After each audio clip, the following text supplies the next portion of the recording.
এখানে কেন এসেছো শঙ্কর? আমি তোর মেয়েকে বিয়ে করার ব্যাপারে কথা বলতে আসছি। কি করাবি না? আমার সাথে নাটক করছিস তাই না? শঙ্কর আসলে এই সাইট নিয়ে যখন সমস্যা হচ্ছিল আমি আর কাকা তোকে সাহায্য করেছিলাম, মনে আছে? হ্যাঁ মনে আছে। তুই আরামসে এই বিল্ডিং বানাইছিস, ঠিক কিনা বল? হ্যাঁ বানিয়েছি। তাহলে যে তোরে খাইতে দিল তার সাথে তুই বেমানি করবি? তুমি আসলে কি চাও এখন?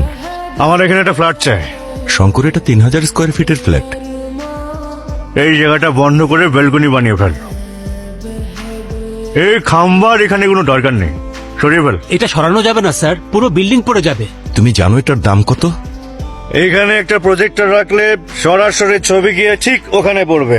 শঙ্কর, একটু বেশি হয়ে যাচ্ছে কিন্তু। তোরে যে দয়া করছিলাম সেটা ভুলে গেছিস? হ্যাঁ,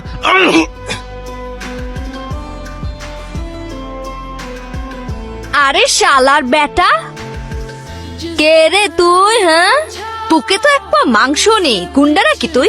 অনেক বড় মাস্তান নাকি? জানিস তোর থেকে বড় বড় পালোয়ান আমি দেখেছি।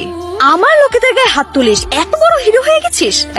এই, তোর থেকে আমি আরো বড় গুন্ডা। আগে আমার সাথে মোকাবেলা কর।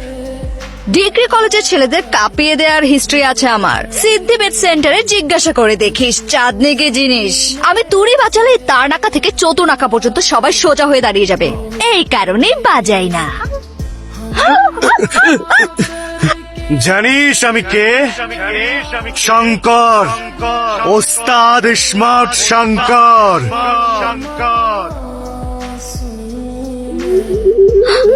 আরে বাপরে, ভাই কি হইছে? কি আর বলবো ভাই, একটা মেয়ে খুব ডিস্টার্ব করতেছে। কোন মাইয়া ভাই? চাঁদনি। আরে ওর জন্য আমার ঘুম হারাম হয়ে গেছে। এক্সট্রা 2 প্যাক বেশি খেয়ে ঘুমাইতে হচ্ছে।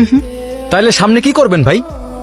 আরে কিছুই না রে, ওই বিল্ডারের কাছ থেকে শুধু একটা ফ্ল্যাট নেব, ওকে সেখানে রাখবো, তারপর বিয়ে করে ফেলবো।